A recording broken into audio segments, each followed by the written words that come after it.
입니다. 하나님의 복 많이 받으세요. 네. 오전에도 오셨던 분들이 몇 분 계시네요. 수요일 날 오전과 오후 똑같이 합니다. 두 번 중에 한 번만 들으셔도 되고, 이제 강의를 비슷하게 또 말씀도 말씀 반 강의 반 이렇게 전하니까요.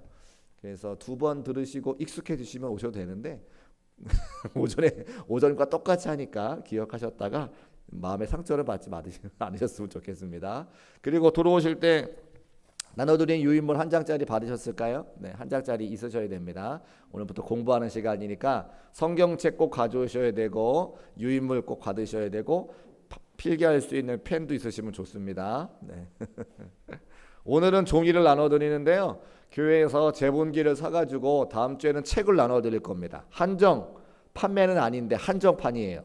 그래서 이제 이 말씀을 사모하는 분들만 제가 드리려고 하니까 다음 주에 꼭 받으셨다가 잊어버리시면 안 됩니다. 그래서 보니까 15번 정도 강의해야 되는데요. 15번 강의가 딱 끝나면 신약 성경이 어떻게 구성되어 있구나라고 하시는 것을 머릿속에 탁 넣으실 수 있을 것 같아요. 자, 오늘 첫 번째 시간 신약의 흐름과 구조라고 하는데 오늘 요한계시록 1장 3절 말씀에 보니까 이 예언의 말씀을 읽는 자와 듣는 자와 그 가운데 기록하는 것을 지키는 자가 복이 있다 이렇게 말씀하고 있죠. 우리가 하나님 말씀 읽기도 하시고 또 선포되는 말씀 듣기도 하시고 그리고 그 말씀을 지키는 분들이 하나님께서 예비하신 복이 있다 말씀하고 있습니다. 그래서 우리 하나님 말씀 잘 읽고 또 듣고 또 지켜서 하나님께만 영광 올려드리는 우리 중국계 모든 성도의 삶이 되시기를 주님의 이름으로 축복합니다.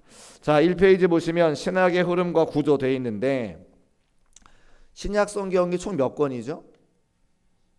39, 27 이렇게 외우시면 돼요. 3구는 구약 성경이 39권 39, 27 27은 신약 성경. 그래서 39 더하기 27은 66권 이렇게 하시면 됩니다. 성경은 66권이고요. 구약 성경이 39권 그다음에 신약 성경이 27권. 혹시 이 노래 아시는지 모르겠어요. 마태, 마가, 누가, 요한, 사도행전, 로마서. 저만 아나요? 여러분도 아시나요? 저는 주일학교 때 배웠거든요. 이게 성경을 성경이 어느 순서가 있는지 저 아직도 이거를 외우고 쓰고 있어요. 마태, 마가, 누가, 요한, 사도행전, 로마서, 고린도전서, 갈라디아서, 에베소서, 빌립보, 골로새. 제가 이렇게 순서를 이제 찾는 거죠. 그래서 이 노래를 혹시 모르신다면 계속해서 불러보면서 이렇게 암송할 수 있도록 해드리겠습니다. 자, 사복음서가 뭐냐 여쭤보면 다 아십니다. 마태, 마가, 누가, 요한을 사복음서라고 이야기하는데 예수님에 대한 이야기를 기록해 놓은 걸 사복음서라고 이야기하죠. 근데 중간에 공관복음서가 또 있어요. 그 뭐냐면 마태, 마가, 누가만 말하는 게 공관복음서입니다. 공관복음서는 뭐냐면 공통의 관점으로 성경을 들여다본다. 공관복음서거든요. 그러면 마태, 마가, 누가과 요한복음의 차이가 뭐냐라고 할 때에 그 사복음서와 공관복음의 차이가 뭐냐 이렇게 물어보신다면 요한복음이 조금 다른 거죠. 뭐가 다르냐? 요한복음은 시기상으로 조금 늦게 써졌어요. 그래서 교회가 세워지고 예수 그리스도가 하나님의 아들 구세주로서 자리매김한 이후에 성경이 써졌기 때문에 하나님의 아들 구원자의 예수님이 그려져 있는 성경이 요한복음입니다. 그러면 앞에 마태, 마가, 누가는 어떤 성경이냐? 예수님을 물론 하나님의 아들 구세주로서 표현되어 있기도 하지만 플러스 뭐가 있냐면 인간 예수, 사람 예수에 대한 이야기. 공생애를 사시면서 배도 고프시고 뭐 별 이삭을 좀 먹기도 하시고 이런 살아오셨던 그런 이야기들이 함께 기록되어 있는 것을 공관복음, 마태, 마가, 누가. 사복음서는 요한복음 이렇게 되는 거죠. 그래서 이 사복음서를 그렇게 말씀을 드리는데 그러면 이제 이렇게 궁금해하시는 분들이 있어요. 예수님에 대한 이야기를 쓰는 게 사복음서인데 왜 예수님의 이야기가 이렇게 많아요? 중복되는 게 있잖아요. 예를 들면 사복음서에 다 나와 있는 그 오병이어 사건 같은 것들 왜 똑같은 사건을 그렇게 계속해서 반복해서 성경에 기록해 놨을까라고 하는 질문을 하실 수 있습니다.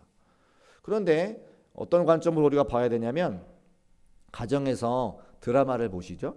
드라마를 보실 때에 아빠도 보고 엄마도 보고 아이들도 봐요. 그러면요 드라마를 볼 때 관점이 다 달라요. 아버지는 남자 편이에요. 남자 주인공이 나쁜 사람인데 그 남자 주인공의 마음이 다 이해가 된다는 거예요. 가정에서 부인이 아침밥도 안 차려주고 회사 갔다 왔는데 아는 척도 안 하고 오직 집에서 반기는 거는 강아지뿐이 없으니까 그 남자 주인공이 막 나쁜 마음을 먹는 거죠. 근데 그 마음이 아빠는 공감이 되는 거예요. 자기도 집에서 그러니까. 그러니까 아빠는 남편에 대한 마음이 공감이 되는 거죠. 나쁜 사람이 아니라는 거예요. 나쁜 사람으로 만든 그 가족들이 나쁘다고 이야기를 하죠. 근데 엄마는 이제 또 보면 그 부인이 불쌍하다고 막 또 여성의 편을 막 들어요. 애들은요 그런데 관심이 없어요.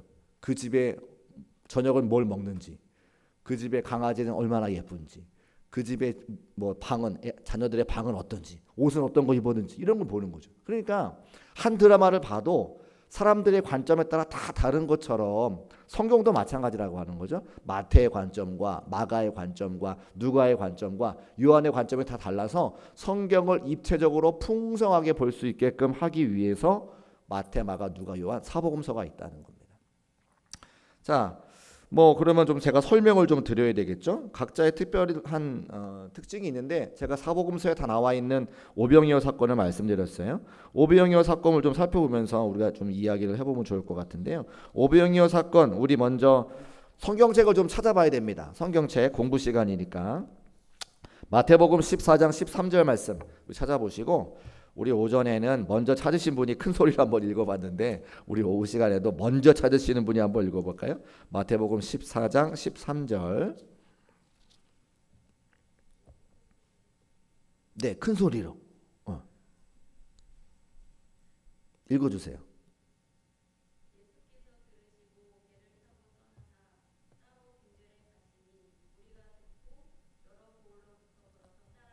네, 맞습니다. 거기 보면 13절 위에 여러분의 성경책에 5천 명을 먹이시다라고 기록되어 있잖아요. 그러니까 이 마태복음에서 말하는 오병이어 사건의 핵심은 뭐냐면 5천 명이 먹는 거예요.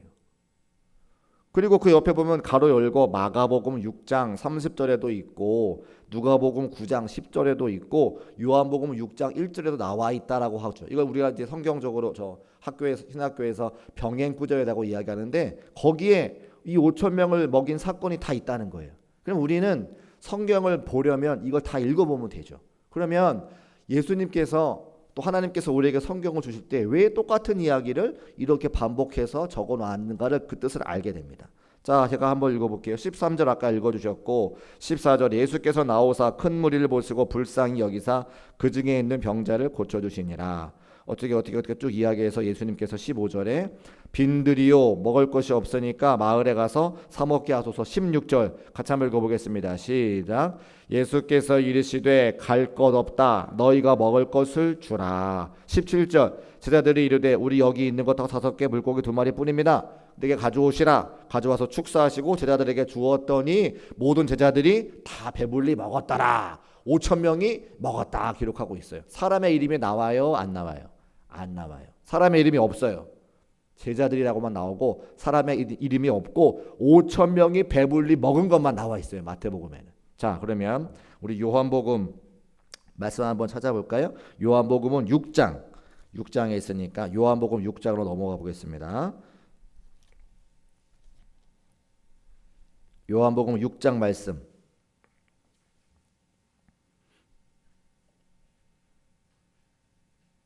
(6장 5절) 말씀 제가 한번 읽어볼게요. 여러분 눈으로 확인해 보세요. 152페이지 요한복음 6장 5절 제가 읽습니다. 예수께서 눈을 들어 큰 무리가 자기에게로 오는 것을 보시고 누구에게 이르시되? 빌립에게 이르시되 우리가 어디서 떡을 사서 이 사람들을 먹이겠느냐. 6절 이렇게 말씀하시면 친히 어떻게 하실지를 아시고 빌립을 시험하고자 하심이라. 빌립이 대답하되 200데나리온의 떡이 부족합니다. 9절 한 어린아이가 있어 보리떡 5개와 물고기 2마리를 가지고 있습니다. 8절 보세요. 시몬 베드로의 형제 안드레가 예수께 여짜오되. 누구 이름이 나와요? 사람들의 이름이 나오는 거예요.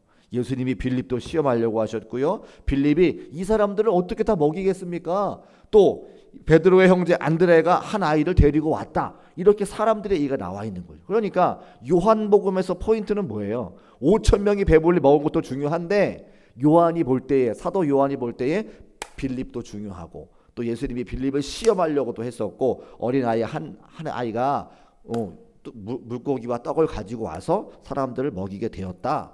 그 어린아이를 누가 데려왔다? 베드로의 형제 안드레가 데리고 왔다. 이 모든 사건이 다 중요하니까 잘 기록해 놓은 거죠. 그러니까 만약에 오병이어 사건 또 사복음서가 아니라 마태복음 하나만 있었다면 그 5천 명을 먹인 사건에 빌립이 어떤 일을 했는지, 예수님이 빌립에게 왜 질문하셨는지, 누가 어린아이를 데려왔는지, 어린아이는 뭘 내놨는지 이런 게 아무것도 기록이 안 돼 있는 거예요. 그런데 이렇게 입체적으로 마태, 마가, 누가, 요한 사복음서를 통해서 성경이 우리에게 말하는 그 사건과 예수님이 어떻게 생활하셨는지를 우리가 입체적으로 볼 수 있다고 하는 겁니다. 그래서 성경이 사복음서가 있는 것이 우리에게 큰 축복인 것을 알 수가 있습니다. 자, 그렇게 우리가 사복음서를 보시면 될 것 같고요. 자, 또 우리 이제 그 교재 보시면 앞에 보시면 관점과 기록 방식이 다르지만 예수님의 생애를 기본으로 하고 있다. 예수님에 대한 말씀을 전하고 있는 거고요. 마태와 마가와 누가는 내용이 거의 중복되지만 요한복음은 90%가량이 앞에 세 복음서에 없는 내용으로 채워져 있다. 그래서 마태, 마가, 누가는 공관복음, 요한복음은 사복음서 이렇게 되는 거예요. 자, 그러면 각 복음서의 특징을 좀 얘기를 해봐야 되는데 마태복음은 여러분 아시는 것처럼 유대교 그리스도인들을 위해 쓰여졌습니다. 그럼 무슨 뜻이냐면 유대교를 믿는 사람들이 있었는데 그들이 사도들의 복음을 듣고 유대교에서 그리스도교로 기독교로 개종한 거예요. 그런데 이 사람들이 뭘 알고 있냐면 구약 성경을 알고 있어요. 또 하나님의 존재를 알고 있어요. 이방인과 유대인이 있는데 크게 이방인과 유대인들이 있는데 유대인들은 구약 성경을 알고 하나님을 알고 있고 메시아를 기다리고 있어요. 그래서 마태복음은 구약 성경을 알고 있기 때문에 구약 성경의 인물들에 대한 이야기를 많이 해요. 마태복음 1장에 보면 족보가 나오는데요. 족보로 이야기할 때에 구약 성경에 수많은 사람들의 인물이 나오지만 아브라함으로부터 시작을 해서 다윗을 이어서 예수님이 오시는 거죠. 예수님을 소개해야 되는데 이미 구약 성경을 알고 있는 유대인들에게는 그들의 민족의 걸출한 지도자, 믿음의 조상 아브라함부터 족보가 쭉 시작되고 다윗을 통해서 예수님이 오신 거예요. 아, 그렇구나. 예수님이 그렇게 오셨구나. 또 이스라엘 유대교를 믿는 사람들은 구약 성경을 알기 때문에 메시아를 기다려요. 그래서 예수님이 메시아로 오신 것을 이야기해요. 근데 메시아는 기름 부은 받은 자라고 하는 뜻인데 기름 부은 받은 자는 세 종류거든요. 왕, 선지자, 제사장. 그중에 로마로부터 압제를 당하고 있으니까 이 로마로부터 우리를 구원해 줄 메시아 어떤 사람이 되어야 되겠습니까? 왕이 정치적으로 이스라엘을 다스리고 그들을 구원할 수 있으니까. 그러니까 왕으로 오신 예수님에 대한 이야기를 마태복음에서 많이 해요. 다음 주에 마태복음에 관해서 1시간 또 말씀을 나누겠습니다. 그때 왕으로 오신 예수님 1, 왕으로 오신 예수님 2 이 섹터가 있어요. 그래서 마태복음은 구약 성경을 알고 있고 하나님을 알고 있고 메시아를 기다리고 있는 사람들에게 하나님의 예수 그리스도에 대한 설명을 하는 거예요. 그래서 예수님이 모세보다 뛰어나신 예수님, 천사보다 뛰어나신 예수 이렇게 이야기를 해요. 설명을 할 때. 왜요? 모세를 이미 알고 있고 천사를 이미 알고 있는데 그 사람들보다 그 천사와 그 모세보다 뛰어난 분이 오셨다고 예수님이 그런 분이시라고 그분이 우리의 메시아라고 이제 이렇게 들어가는 거죠. 자, 마가복음은요. 기록은 마가가 했는데 내용은 누가 이야기했냐면 베드로가 한 이야기를 마가가 쓴 거예요. 베드로가 많이 배웠어요? 적게 배웠어요? 베드로는 가방끈이 짧은 사람이에요. 어부기 때문에. 그래서 이 사람은 글을 몰라요.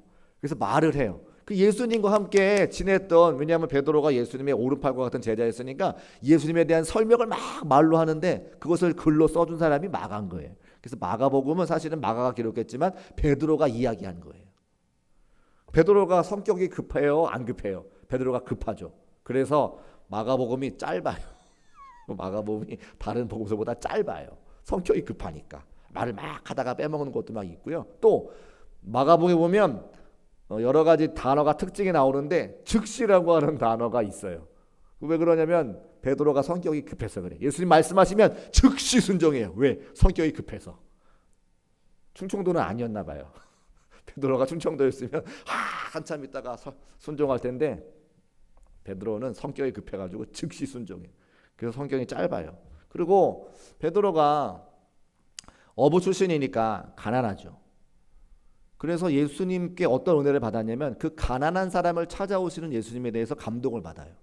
그래서 마가복음 10장 45절인가요? 거기 한번 찾아볼까요? 마가복음 10장 45절. 네. 마가복음에서 가장 중요한 말씀이 이 10장 45절 말씀인데, 마가복음 10장 45절 72페이지, 신약성경 72페이지, 마가복음 10장 45절. 이게 이제 여러분이 성경책을 갖고 오시면 이런 말씀에 형광펜 치셔야 되는 거예요. 마가복음에서 말씀하시는 예수님, 가장 중요한 예수님, 베드로가 은혜 받은 예수님. 45절 함께 읽습니다. 시작. 인자가 온 것은 섬김을 받으려 함이 아니라 도리어 섬기려 하고 자기 목숨을 많은 사람의 대생물로 주려 함이니라. 아멘. 부자인 사람을 섬깁니까? 가난한 사람을 섬깁니까? 가난한 사람이 도움이 필요한 거지 부자는 도움이 필요 없어요. 예수님께서 뭐라 말씀하세요? 내가 섬김을 받으러 온 것이 아니라 섬기러 왔다. 섬기되 당신의 목숨을 내어주시고 모든 사람들의 죄를 대속하시려고 이 땅에 메시아로 오셨다. 그 말씀을 하고 계시죠. 이게 베드로의 고백인 거예요. 지금 자기가 형편이 어려운데 많은 사람들을 위해서 오시고 특별히 베드로 자신을 위해서 오셨던 그 예수님에 대해서 마가가 기록한 거죠. 자, 누가복음. 누가는 아시는 것처럼 누가는 의사입니다. 의사는요 과학자예요. 의사가 딱 판단해서 몸에 칼을 댔는데, 그래서 이 고름과 나쁜 질병을 긁어냈는데 칼을 쬐으니까 사람이 아픈 거잖아요. 근데 이 아픔을 이기고 그 사람이 살 수 있느냐 살 수 없느냐의 확률을 따져서 수술을 하는 거거든요. 그러니까 이 의사는 굉장히 냉철해야 돼요. 그래서 이성적이어야 되고 모든 걸 데이터화 시켜가지고 사실에 기반한 그런 직업인 거죠. 누가가 어떻게 해요? 사실에 근거해서 성경을 기록하는 거예요. 그래서 누가복음은 다른 복음서보다 조금 더 사실적이고 현실적입니다. 자, 누가복음 1장 1절 말씀 보겠습니다. 누가복음 1장 1절 말씀 먼저 찾으신 분이 한번 읽어볼까요? 누가복음 1장 1절. 네, 뭐라 그래요? 우리 중에 이루어진 사실에 대해요. 그렇죠. 누가는 과학자이기 때문에 사실에 근거해서 예수님이 진짜 있었던 일을 갖춰 기록하는 거죠. 그래서 누가복음은 사실에 기반한, 그리고 이 누가복음은 이제 이방인을 위한 복음서인데, 네, 넘어가겠습니다. 넘어가고 이제 요한복음 볼까요? 요한복음과 누가복음과 요한복음은 이제 이방인들을 위한 복음서인데, 특별히 그리스 로마 사람들을 위한 복음서인데, 그리스 사람들의 문화적인 특징이 한 가지 있는 것은 시간을 굉장히 중요하게 생각해요. 그래서 요한복음의 특징을 뭐라고 말씀드리냐면, 요한복음은 시간의 순서에 따라 기록해 놓은 복음서라 이렇게 이야기합니다. 왜요? 이방인들에게 전해야 되는 복음서이기 때문에. 그래서 예수님께서 태어나신 순간부터 시간의 흐름에 따라 성경을 딱 기록해 놓는 게 요한복음이에요. 그래서 교회에 새 가족, 예수를 처음 믿으신 분이 오셨는데 어떤 성경을 읽어야 되느냐 물어보신다면 누가복음을 먼저 읽혀야 됩니다. 아니면 마가복음을 읽혀야 되는 거죠. 왜요? 거기에는 사실에 기반한 예수님이 계시고 또 섬기러 오셨던 예수님에 대한 모습이 있기 때문에 마음이 아프고 또 위로받고 싶고 세상살이에 힘든 새 가족들이 오시면 누가복음이나 마가복음을 읽으면 아주 은혜를 받아요. 그런데 요한복음을 읽혀드리면 아주 어렵습니다. 요한복음은 이미 교리화된 예수님에 대한 말씀을 드린 거기 때문에 요한복음을 읽기 시작하면 이게 무슨 소리예요? 라고 하는 말이 나와요. 다르죠. 그래서 이 마가복음, 마태, 마가, 누가, 요한이 기록된 사람들의 특징, 그들의 관점에 따라서 성경에 기록되는 것을 알고 있으면 우리가 그 성경을 조금 더 잘 이해하고 읽을 수 있다라고 하는 말씀을 제가 드리고 싶은 거예요. 자, 그러면 이제 두 번째 넘어오셔서 그 다음에 사도행전과 바울의 열세 서신서인데, 이렇게 나와 있는 그림 보이시죠? 이렇게 표 보세요. 표 보시면 마태, 마가, 누가, 요한복음 다음에 사도행전 나오는데, 사도행전 다음에 바울 서신 13권이 있어요. 근데 이 바울 서신 13권이 사도행전 다음에 기록된 거, 시권 순서대로 기록된 게 아니라 사도행전과 사도 바울께서 쓰신 13권의 서신이 같이 이렇게 연결되어 있어요. 그 사도행전을 읽다가 사도 바울의 모습을 통해서 바울 서신 넘어갔다가 다시 넘어와 사도행전 읽고 이렇게 해야 이해가 쉬운 거예요. 자, 여러분 그 첫 페이지 보시면 중간에 2번 사도행전과 바울의 열세 서신서에 이 중 10건은 사도행전과 연결되어 다 기록하고 있죠. 로마서, 고린도 전후서, 갈라디아서, 에베소서, 빌립보서, 골로새서, 데살로니가 전후서, 빌레몬서는 사도행전과 연결이 돼 있어요. 사도행전을 읽다가 이 부분이 나오면 다시 넘어가서 고린도 후서를 읽다가 다시 넘어와야 되고 또 막 읽다가 또 넘어가서 로마서를 읽어야 되고 막 이렇게 하는 거예요. 그렇게 해야 성경을 더 잘 이해할 수 있다는 겁니다. 몇 가지 제가 예를 좀 들어볼 건데요. 갈라디아서 1장 6절 말씀 한번 찾아볼까요? 갈라디아서 1장 6절 말씀. 사도행전, 로마서, 고린도 전후, 갈라디아 이렇게 나옵니다. 고린도 전후, 갈라디아서 1장 6절 말씀. 먼저 찾으신 분이 한번 읽어보겠습니다.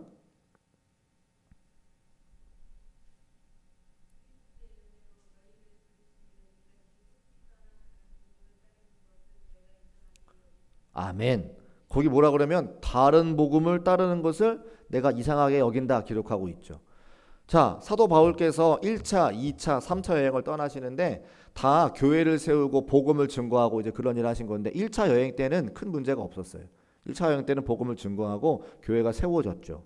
근데 2차로 여행을 하는데 1차로 세웠던 교회에서 자꾸만 안 좋은 이야기가 들려오는 거예요. 왜냐하면 목회자가 없으니까. 사도 바울께서는 교회를 세우는 은사는 계셨지만 그 교회에서 정착해가지고 사람들을 가르쳐서 사람들이 장성한 분량에 이르게까지 하는 은사는 없으셨나 봐요. 그래가지고 고린도 교회인가 말고는 다 일찍 떠나셨어요. 그러니까 목회자가 없이 자기들끼리 자생적으로 신앙생활 하니까 여러 가지 문제가 발생하는 것 중에 갈라디아 교회에 다른 복음이 들어와서 그 이야기를 사도 바울이 전해드리는 거예요. 갈라디아 교회를 세웠는데 갈라디아 교회 사람들이 다른 복음을 듣고 지금 계속해서 이단에 빠져서 막 신앙생활 올바로 하지 못하니까 여행 중에 갈 수는 없고 편지를 쓰는 거죠. 그래서 갈라디아 교회 성도들이요, 당신들이 지금 다른 복음을 듣고 있다고 내가 말씀을 전해드렸는데 그렇게 하면 안 됩니다. 다시 돌아오세요. 오직 예수 그리스도가 복음입니다. 그런 이야기를 적는 것이 갈라디아서입니다. 그래서 이 갈라디아서는 서신, 편지를 보내다 갈라디아 지역에 편지를 보내고 그 편지를 갈라디아서가 된 거예요. 그러면 로마서는 뭐겠습니까? 로마에 보낸 편지. 고린도 전후서는 고린도 교회에 보낸 두 개의 편지. 갈라디아 교회에 보낸 편지, 에베소, 빌립보, 골로새에 보낸 편지, 데살로니가에 보낸 편지 이렇게 되는 거죠. 그러니까 교회에다가 보낸, 지역에다 보낸 서신이 있고, 그다음에 거기 보면 이제 그 표에 보시면 밑에 바울 서신 위에 10권 있고 아래 3권이 있잖아요. 아래 3권은 사도행전 28장 이후에 사도 바울께서 영적인 아들같이 생각하는 디모데와 디도에게 목회는 어떻게 하는 거야, 교회를 어떻게 섬겨야 돼, 성도를 어떻게 섬겨야 되라고 겉면의 말씀을 주신 목회 서신이라고 이야기를 합니다. 그래서 바울 서신 13권 중에 디모데 전후서, 디도서는 사람 이름에 들어갔으니까 그거는 목회 서신. 그리고 위에 10권 중에 옥에서 쓴 편지가 있어요. 그거를 우리는 옥중서신이라고 이야기하죠. 옥중서신이 뭐가 있냐면 에베소서, 빌립보, 골로새, 빌레몬서가 있습니다. 사도행전 맨 마지막 28장이던가요? 자, 우리 사도행전 맨 마지막 가보겠습니다. 사도행전 28장 30절. 사도행전 28장 30절 말씀.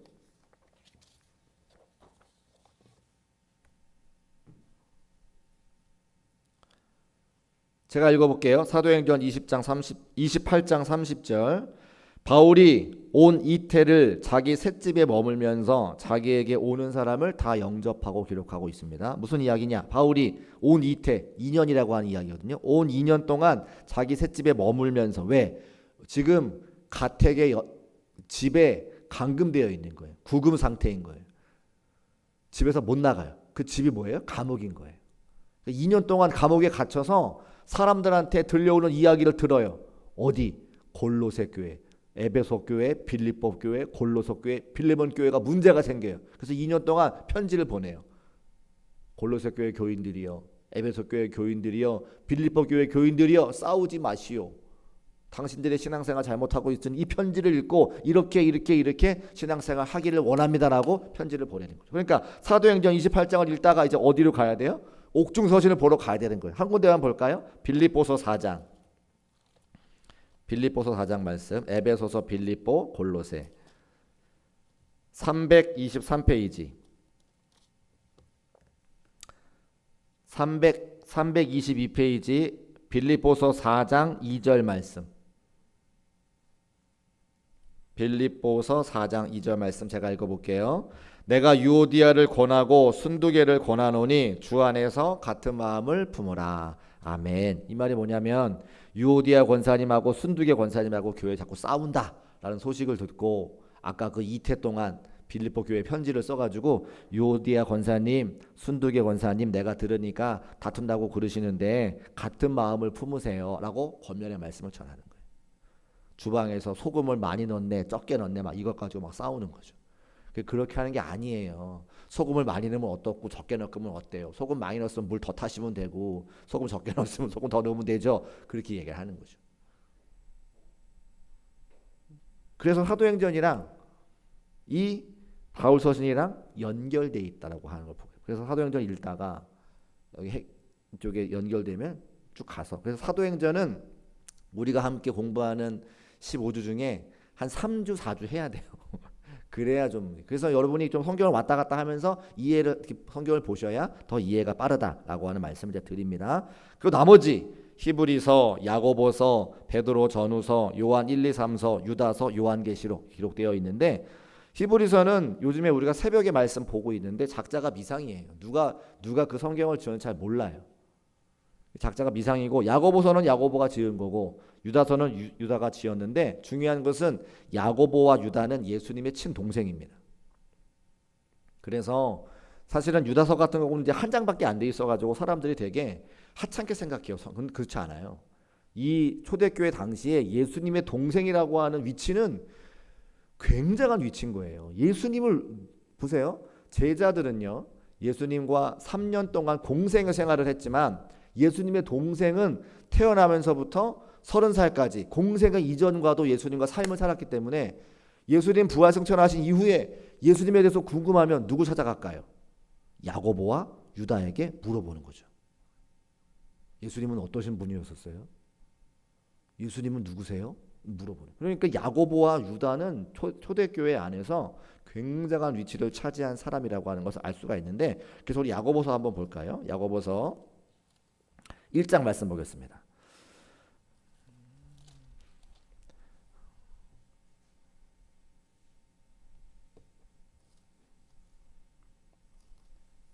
데살로니가 전후, 디모데 전후, 디도서, 빌레몬, 히브리, 야고보, 베드로, 전후서, 야고보. 히브리서 뒤에 야고보서. 371페이지. 371페이지 야고보서 1장 1절 말씀. 371페이지 야고보서 1장 1절 말씀. 네. 찾으신 분이 한번 큰 소리로 읽어보겠습니다.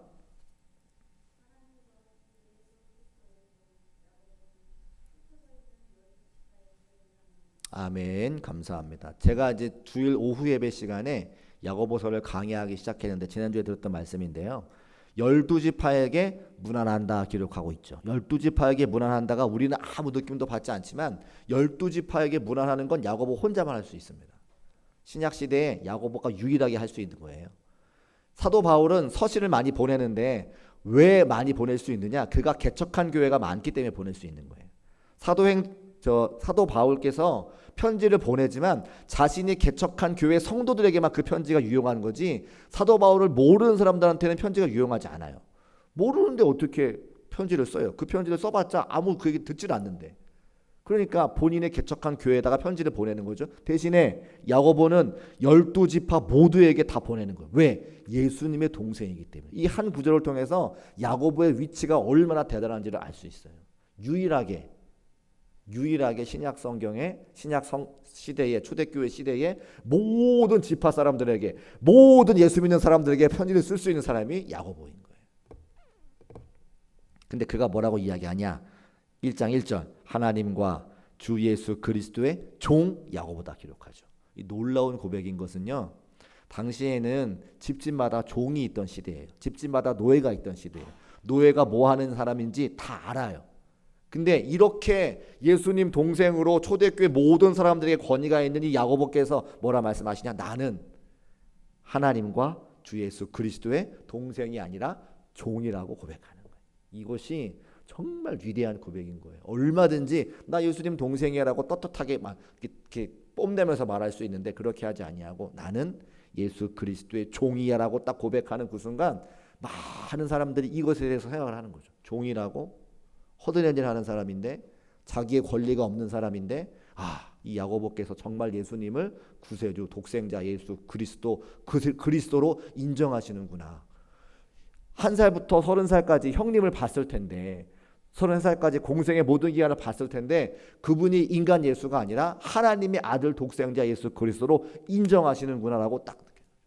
그러니까 이 야고보서에 이 서신을 받는 모든 초대교회 성도들은 이 야고보의 고백 앞에 다 꼬꾸라지는 거예요.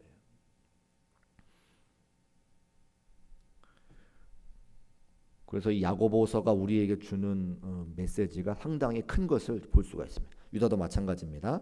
베드로 전후서는 베드로가 기록한 거죠. 자, 아까 말씀드린 것처럼 베드로는 성격도 급하고 가방끈도 짧고 베드로 전후서를 가만히 읽어보면 베드로의 그런 특징이 잘 드러나게 됩니다. 요한 1서, 2서, 3서 또 계시록은 예수님의 제자 요한이 기록했다라고 하는 것을 그렇게 마태복음부터 시작해서 요한계시록까지 27권이 기록되어져 있다라고 하는 것을 이제 말씀을 드려요. 자, 그러면 이제 두 번째로 복음서를 읽는 관점 두 가지인데 같이 한번 따라할까요? 저자의 관점에서 예수님은 누구신가? 네, 복음서를 읽을 때 복음서는 마태, 마가, 누가, 요한이죠. 마태, 마가, 누가, 요한은 읽을 때 저자의 관점에서 마태의 관점, 누가의 관점, 마가의 관점, 요한의 관점을 통해서 우리가 읽어야 된다 말씀을 드렸습니다. 어떤 이야기냐? 제가 예를 들어 볼게요. 마태복음 20장 20절 말씀 같이 보겠습니다. 마태복음 20장 20절 말씀 이제 거의 끝나가요. 자, 마태복음 20장 20절 말씀 찾으신 분이 한번 읽어보시겠습니다. 마태복음 20장 20절.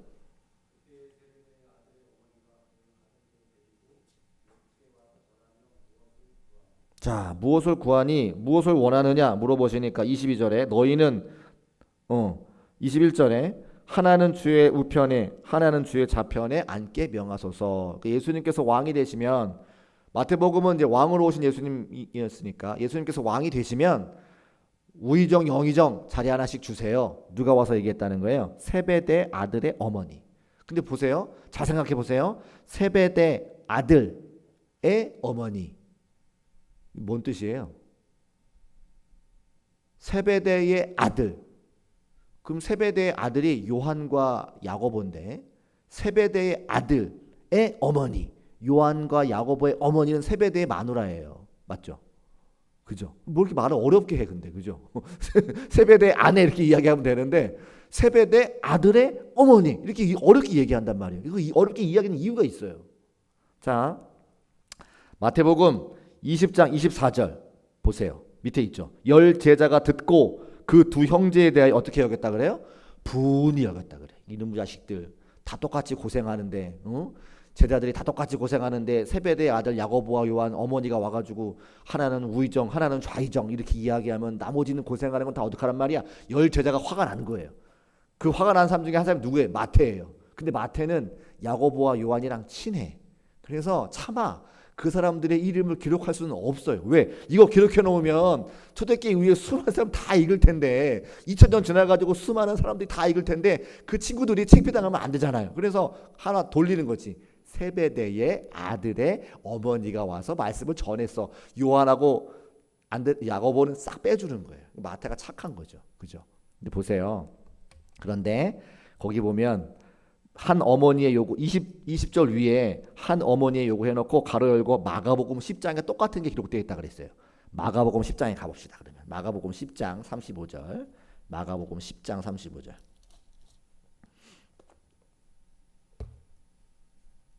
자, 마가복음 10장 35절 찾으신 분이 읽어보세요.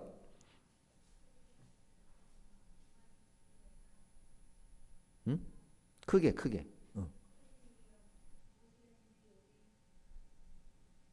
응, 맞아요. 오나옵나이다. 자, 세베대의 아들 누가 나와요? 야고보와 요한 이름이 나왔어요. 근데 아까 마가복음은 제가 누가 구설하는 거라 그랬어요? 베드로가 구설한 거라 했죠. 베드로가 화가 났어요. 화가 났어. 베드로 성격이 급해가지고 뭐 돌리고 이런 거 없어요. 세베대 아들의 어머니 이런 거 없어. 이름을 딱 이야기하죠. 요한하고 야고보가 그랬어요.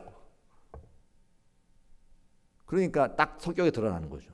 그래서 화가 나는 제자들이 화가 나는데 마태는 친구라 살짝 그 두 친구들을 가려줬고 베드로는 가방끈도 짧고 성격도 급해가지고 무슨 어머니야 이름을 팍 얘기했지. 너희가 그랬지? 야고보와 요한 너희가 그랬지? 이렇게 하는 거예요.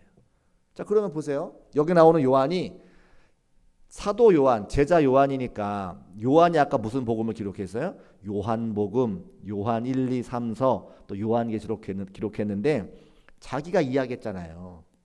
자기가 나는 예수님 왕 되시면 하나는 오른팔, 하나는 오른팔, 하나는 왼팔 되기 원합니다. 이야기했으면 그 이야기를 자기가 쓴 서신서에 기록했을까요? 안 기록했을까요? 창피하니까 기록 안 하지. 창피하니까 기록 안 해요. 이런 일이 있었지만 내가 창피한 이야기니까 쏙 빼고 요한복음에는 그 이야기가 안 나오는 거예요. 그러니까 가만히 성경을 보면서 각자의 이해관계에 따라서 그죠? 기록해 놓은 것을 보게 됩니다. 그래서 제가 이 드리는 말씀은 포인트는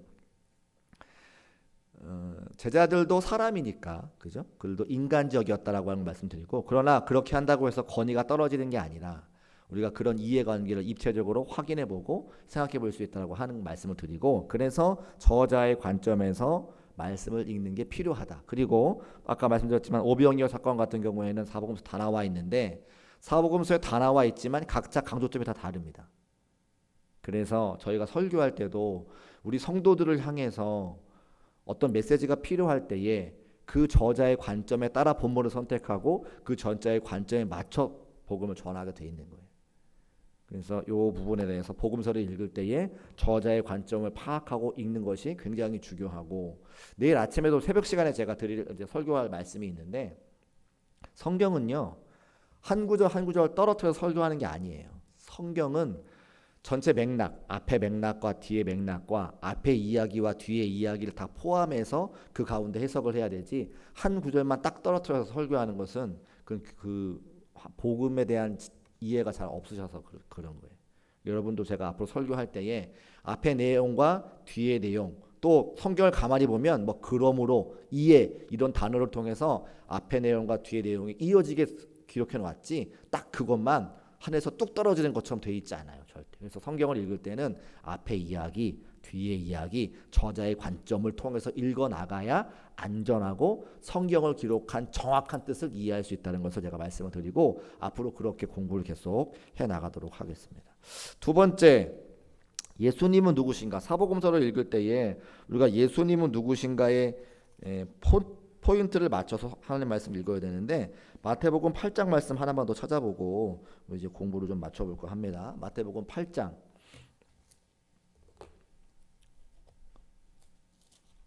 마태복음 8장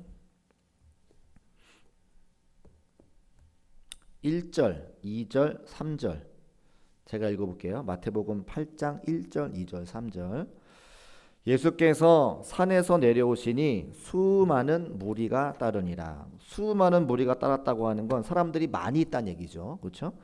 한 나병 환자가 나와서 절하며 이르되 주여 원하시면 저를 깨끗하게 하실 수 있나이다 하거늘. 근데 그 수많은 사람 중에 예수님께 나온 사람은 한 나병 환자다. 한 사람이다 기록하고 있어요. 그럼 예수님께서 지금 누구 만나는 거예요? 한 나병 환자 그 사람과 1대1의 관계를 갖고 계시는 거죠. 그때에 3절에 예수께서 손을 내밀어 그에게 되시되 내가 원하노니 깨끗함을 받아라 하시니 즉시 그의 나병이 깨끗하여 진지라. 수많은 무리가 있었지만 예수님께 자신의 소원을 가지고 자신의 기도 제목을 가지고 나온 사람은 한 사람이었습니다. 예수님이 그에게 손을 내밀어 그의 몸에 손을 대셔서 그가 병고침을 받았어요. 또 8장 보면 5절에 보세요. 예수께서 가버나움에 들어가시니 한 백부장이 나와 간구하여 이르되 주여 내 하인의 중풍병으로 집에 누워 있습니다. 7절 내가 가서 고쳐주리라. 성경을 읽을 때 이렇게 읽어야 된다는 거예요. 내가 그 한 사람의 나병 환자가 돼야 되고 내가 그 중풍병으로 하인이 누워있는 한 백부장이 되지 않으면 성경의 이야기는 다른 사람의 이야기가 된다는 거예요. 예수님이 누구신가? 사복음서를 읽을 때에 예수님이 누구신가? 예수님은 여기 나오는 나병 환자와 같이 여기 나오는 한 백부장과 같이 마음의 소원을 가지고 있는 나를 만나주시고 나의 문제를 해결해 주시는 분이라고 여겨지며 말씀을 읽어야 이 말씀이 내 말씀이 되는 거지. 신약 성경에 나병 환자가 있었지. 신약 성경에 중풍 백부장이 있었지. 그렇게 읽으면 성경은 나랑 관계없는 말씀이 된다는 거예요.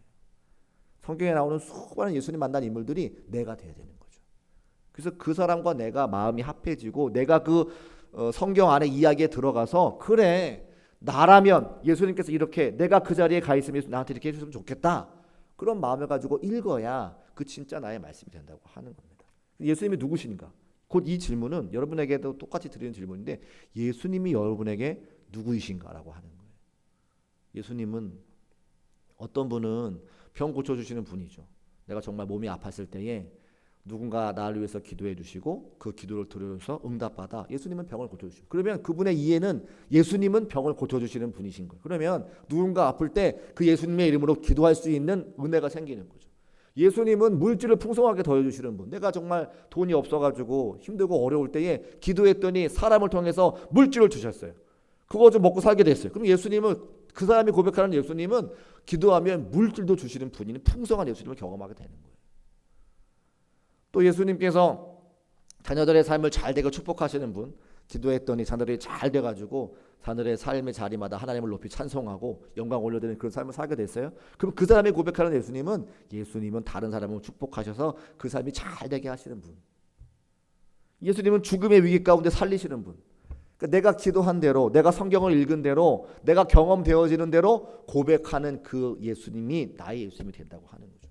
그게 뭐예요? 경험이죠. 그 성경을 읽어가면서 우리 삶을 살아가면서 이 말씀이 나에게 실제가 되어질 때에 성경의 인물들이 나의 마음과 동감되고 공감될 때에 성경이 나의 성경으로 읽혀지게 되고 나의 삶의 자리에 들어오게 된다는 거예요. 맞습니까? 안 맞습니까? 맞죠. 맞죠. 제가 차마 말씀드릴 수 없는 수많은 위기의 순간들이 있었습니다.